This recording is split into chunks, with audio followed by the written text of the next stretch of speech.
Who was Robert Frost? Robert Frost was an American poet and winner of 4 Pulitzer Prizes. Famous works include Fire and Ice, Mending Wall, Bridges, Out Out, Nothing Gold Can Stay, and Home Burial.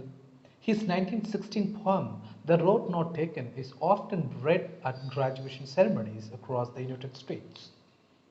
As a special guest at President John F. Kennedy's inauguration, Frost became a poetic force and the unofficial poet laureate of the United States. Frost spent his first 40 years as an unknown and he exploded on the scene after retiring from England at the beginning of World War I. He died of complications from prostate surgery on January 29, 1963. And now we're going to see the recitation of the poem. Stopping by Woods on a Snowy Evening by Robert Frost. Whose woods these are, I think I know. His house is in the village, though he will not see me stopping here to watch his woods fill up with snow.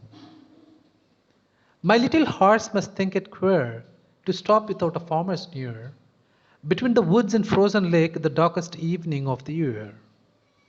He gives his honest bells a shake to ask if there is some mistake.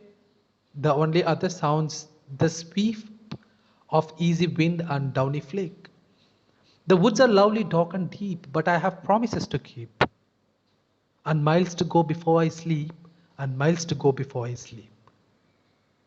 Such a lovely poem, which is written by Robert Frost, and it has the words are simple, but the meaning which is inbuilt or precious. So let's get into the explanation of the poem.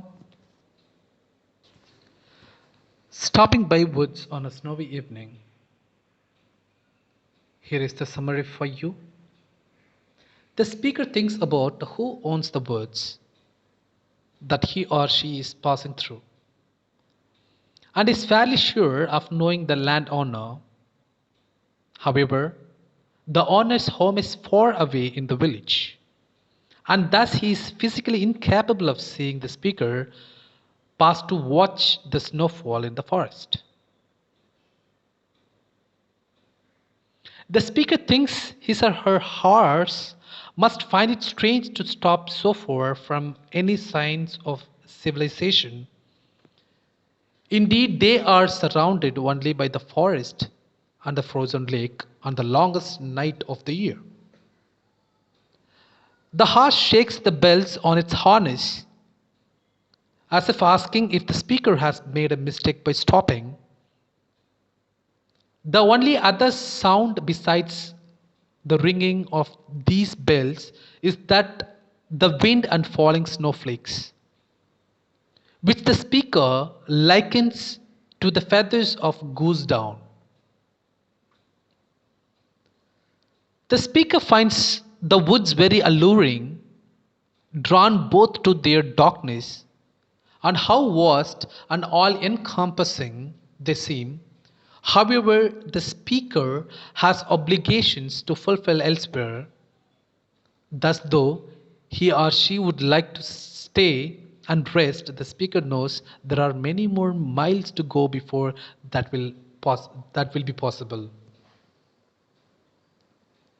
So I'm just going to discuss about the nature versus the society. Because always Robert Frost will make the nature which is linked very much to the society. He makes a kind of a symbol one way or the other which is linked to the society, to the nature. So let's see what he has done in this poem.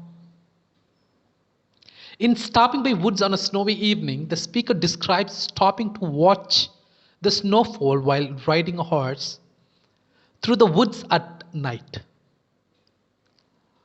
While alone in the forest, the speaker reflects on the natural world and its implicit contrast with society. Though Frost's poem resists a definitive interpretation, the natural world it depicts is at once lovely and overwhelming. The fact that it seemingly lures the speaker to linger in the dark and cold suggests that nature is both a tempting and a threatening force. A realm that resists people's effort to tame it while also offering respite from the demands of civilized life. The poem presents the natural world as distinctly separate from human society. The poem begins with the speaker thinking about who owns the property he is passing through. Whose woods these are, I think I know. Yet it's clear that there is no one there to actually stop the speaker from trespassing. The owner's house is in the village, meaning he will not see the speaker. While, while this owner may think the woods belong to him, he can't control who passes by his land any more than he can stop the woods from filling up with snow. The landowner's absence and futility in turn suggest that the human impulse to dominate the natural world is misguided. The complete lack of signs of civilization, meanwhile, further emphasizes the distance between society and nature. There are no farmhouses nearby, and the only sound apart from the harness bells of the speaker's horse is that of the wind.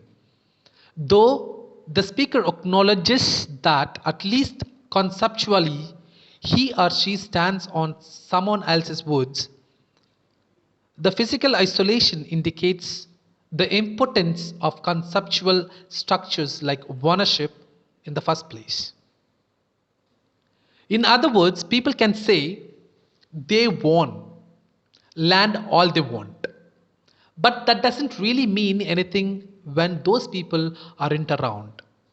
Far from the sight and sound of the village, the speaker stands alone between the woods and frozen lake and the darkest evening of the year.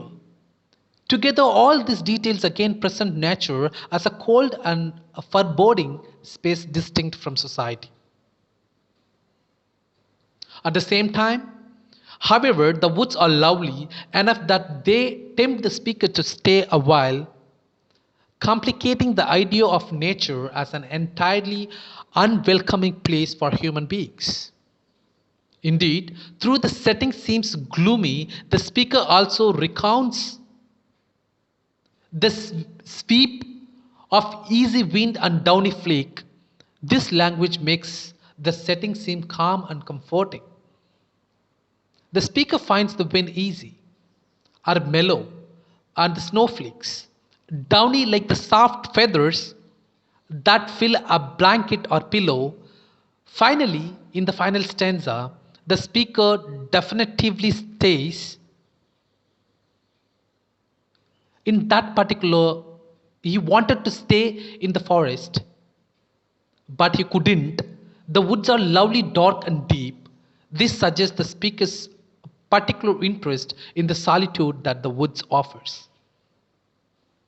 Though the speaker knows that he or she has promises to keep, suggesting certain societal demands that pull the speaker to continue.